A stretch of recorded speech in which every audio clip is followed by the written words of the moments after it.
விசாரிக்கப்படுகிற நாளில் எமது எல்லா பாவங்களையும் எம்மோடு உள்ள எல்லோரும் பார்க்க போகிறார்கள், அனைத்தையும் காணப்போகிறார்கள். அது தௌபா செய்த பாவங்களாக இருக்கலாம், தௌபா செய்யாத பாவங்களாக இருக்கலாம். தௌபாவை அல்லாஹ் ஏற்றுக்கொண்டான் என்பதை அங்கதான் தெரியும். தௌபாவை அல்லாஹ் ஏற்றுக்கொண்டான் என்பது எங்க தெரியும்? மறுமை நாள தானே தெரியும்.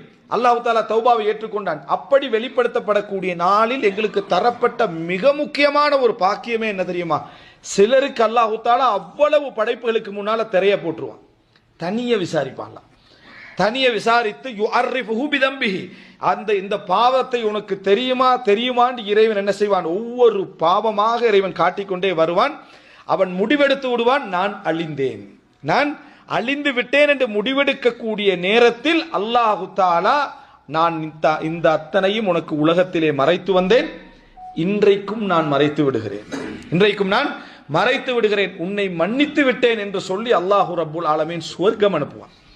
என்ன காரணம் என்று ஹதீஸிலே நம்ம பார்ப்போம் என்று சொன்னால், ஒரு மனிதனுடைய ரகசியத்தை அவர் மறைத்தது, ஒருவருடைய மானத்தை அவர் மறைத்தது, ஒருவருடைய குற்றத்தை அவர் மறைத்தது, யாருக்கும் தெரியாமல், வார்த்தைக்கு வடிவஜாலங்கள் கொடுக்காமல், முன்னுரை பின்னுரை போடாமல் முழுமையாக மறைத்து விட்டது நாளை மறுமையில் அல்லாஹ் அவரது குற்றத்தை மறைப்பதற்கு காரணமாக அமையும்.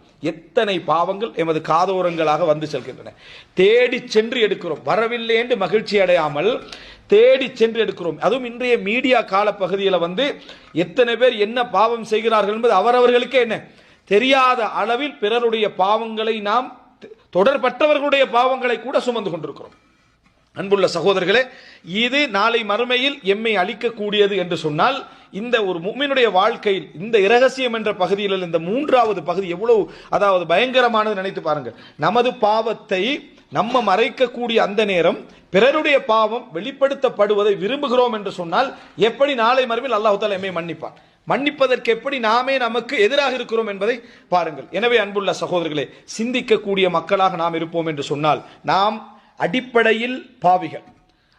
அல்லாஹு தஆலா சொல்வது போல, நீங்கள் அனைவருமே அநியாயக்காரர்கள், நீங்கள் அனைவருமே அநியாயக்காரர்கள், நான் மன்னித்தவர்களை தவிர, நான் மன்னித்தவர்களை தவிர. அப்படி இருக்கிற நேரத்தில் பிறருடைய ரகசியங்களை நமது தூய்மைக்கான ஆதாரமாகவும் அவருடைய கெடுதிக்கான ஆதாரமாக நம்ம எடுத்து வைக்கிறோம் என்றால், அல்லாஹு ரப்புல் ஆலமீன் சொல்லுகிறான், வலவுலா ஃபதுலுல்லாஹி அலைக்கும் வரஹ்மத்துஹு, அல்லாஹ்வுடைய அந்த கருணையும் அல்லாஹ்வுடைய சிறப்பும் உங்களுக்கு இல்லை என்று சொன்னால், மா ஜக்கா மின்கும் மின் அஹதின், அபதன், உங்களில் எவரும் எவரிலிருந்தும் தூய்மையானவராக வாழ்ந்திருக்க முடியாது. அல்லாஹ்வுடைய சிறப்பும் அல்லாஹ்வுடைய கருணையும் உங்களுக்கு இல்லை என்று வைங்க, உங்கள் மீது எவரும் எவர்கிட்டையும் தூய்மையானவராக இருந்திருக்க முடியாது.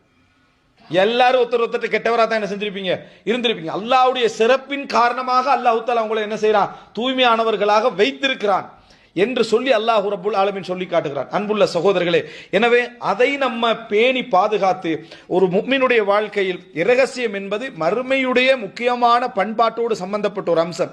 அதிலே ஒரு முஃமின் மிக முக்கியமான பேணுதல் காட்டக்கூடியவனாக இருப்பான் என்பதை உணர்ந்து நமக்குள்ளும் அந்த பண்பாட்டை உருவாக்குவதற்கு அல்லாஹ் ரப்புல் ஆலமீன் நமக்கு தௌஃபீக் செய்தார்.